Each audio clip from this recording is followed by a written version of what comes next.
It's the Kyle Hyman Show on Redeemer Radio.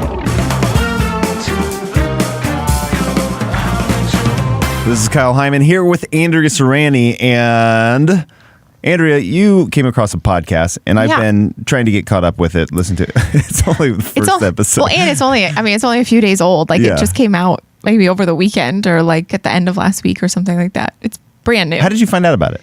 Well, I follow the host of this podcast on Twitter, and I'm like a Arthur Brooks junkie, sort of. Yeah. I'm like a groupie, I guess. All right. So before we get into the podcast, tell us about Arthur Brooks. Yeah. So Arthur Brooks is an economist who currently works as the president of the American Enterprise Institute, but he's done tons of stuff. In fact, he spent like a decade working as a professional musician in Spain. So perfect. Just kind of a random life. He's a really cool person. He converted to Catholicism when he was a teenager after he visited the Basilica of Our Lady of Guadalupe on a school trip.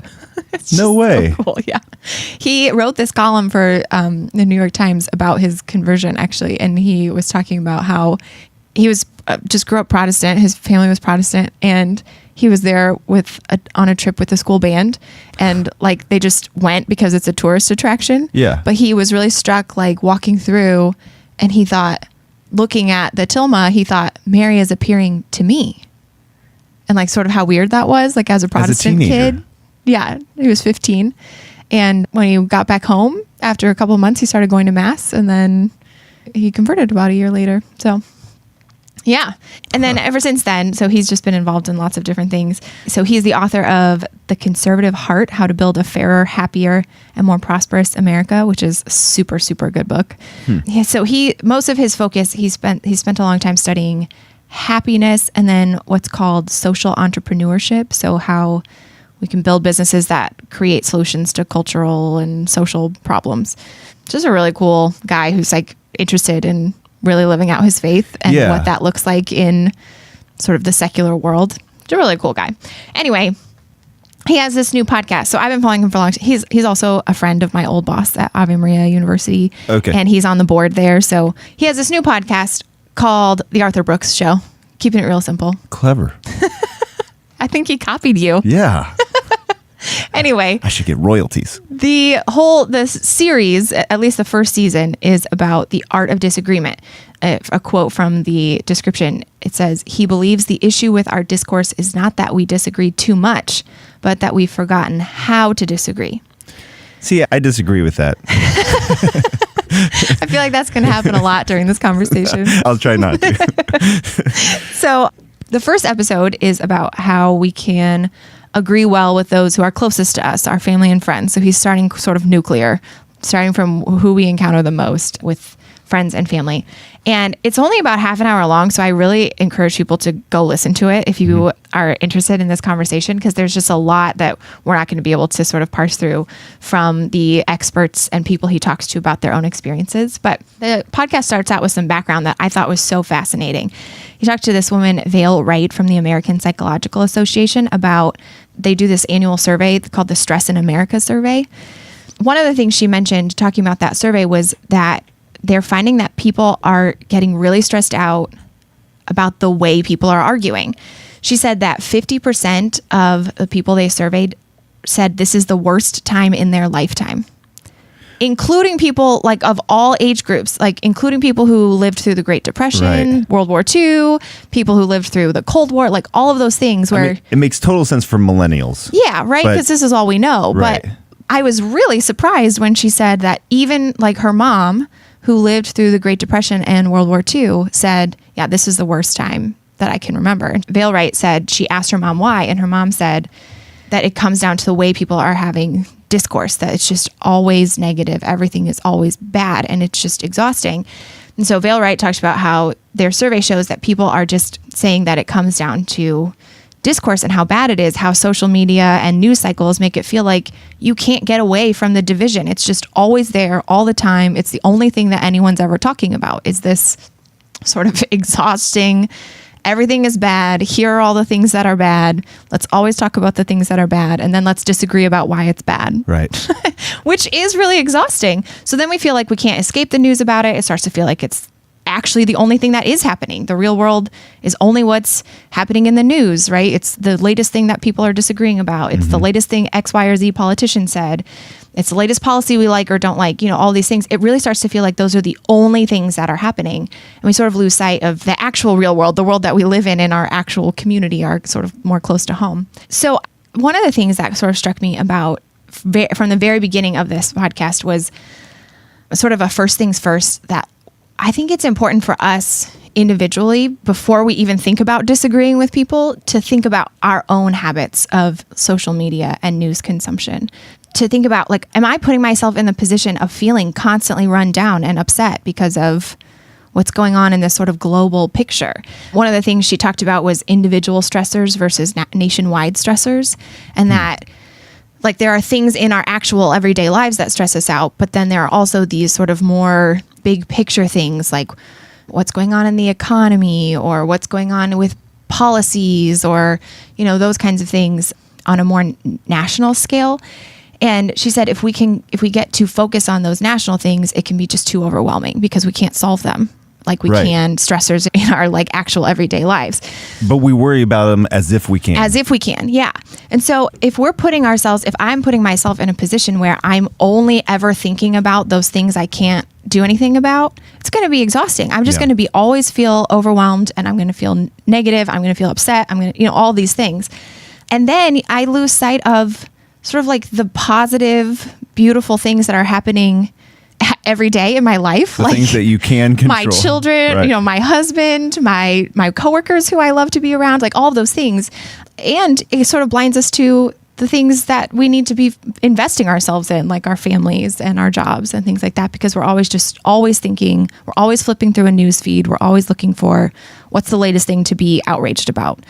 And besides the fact that that can be damaging for our own lives and our own souls, if you are so wrapped up in negative feelings about the world, you are not going to be able to share Christ with people. Just plain and simple. Like, as a matter of fact, like, you're just not going to be able to convince anyone of anything, first of all, in this discussion about disagreement, but also you're just not going to be able to share Christ because you're just going to be negative constantly. And that's not what Christianity is. Yeah. So that's a place to start, I think. But then some things from the episode about how to disagree well.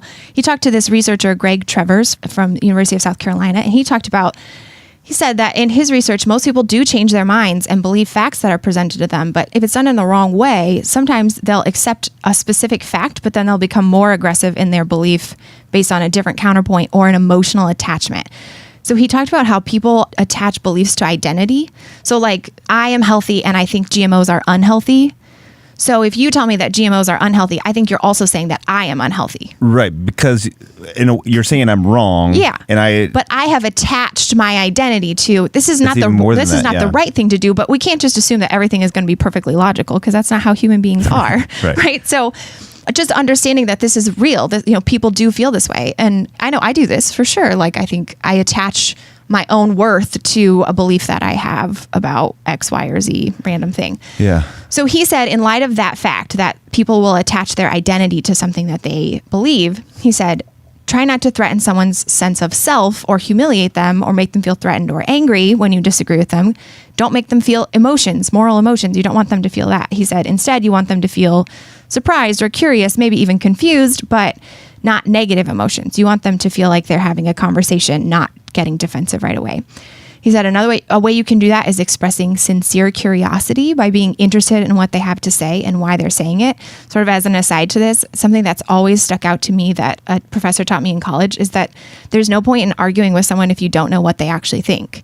Because, which sounds really obvious, but I don't think that we're very good at actually putting that into practice. Because if you're assuming what they believe or why they believe it, you might start making points to them that they don't care about.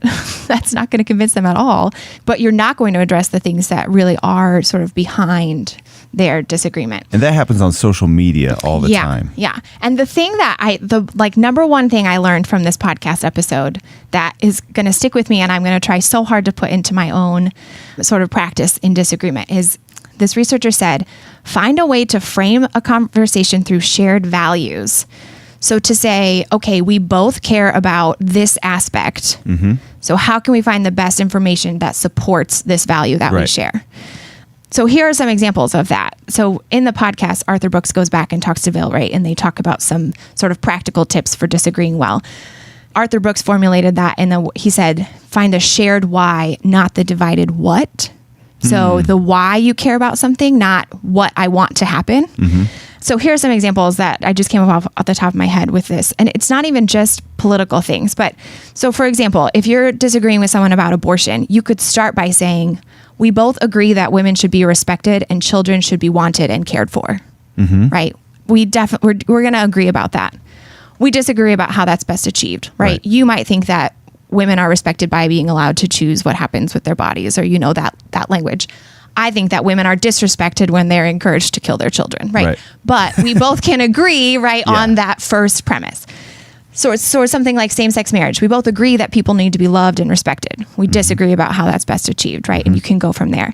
And like I said, not just for politics, if you're disagreeing about an ecumenical issue, you could say transubstantiation. We both agree that Jesus said, "This is my body."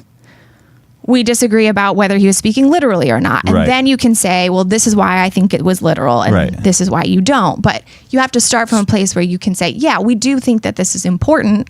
It's not that I'm saying you're stupid or you have no appreciation for this. It's that I think that we just are getting there from the wrong place. Some of the other tips from Vail Wright was to don't be defensive, be open. And being open doesn't mean having to change your mind or being open even to changing your mind. It means understanding the person and actually listening to what he or she is saying. Again, like I said, arguing with what you think they believe is going to get you nowhere. Reciting lines from a book you read is going to get you nowhere if those lines are just counterpoints to things they're not even saying. You know what I mean? So listening is really an important part, I think, of disagreeing well. So Arthur Brooks finishes up the podcast with these 3 steps to disagreeing well with your family and friends. He says, be kind, which is more important than being right. Number 2 is be true to your values, which the way he contextualizes it is don't be rigid and rude. And then I'm adding to that, if you can't act like a Christian in an argument, then don't have that argument. Like if you are going to be in the near occasion of sin when you're arguing, then don't do it. Just don't have that conversation. It's bad. Yeah. And then the last thing he said, you're in charge, choose your reaction. And I think it's kind of related to that second one. He said, so I'm saying choosing to love your enemy. He didn't say that part, but he said it can have a big impact. Arguing well can have a big impact on your own heart.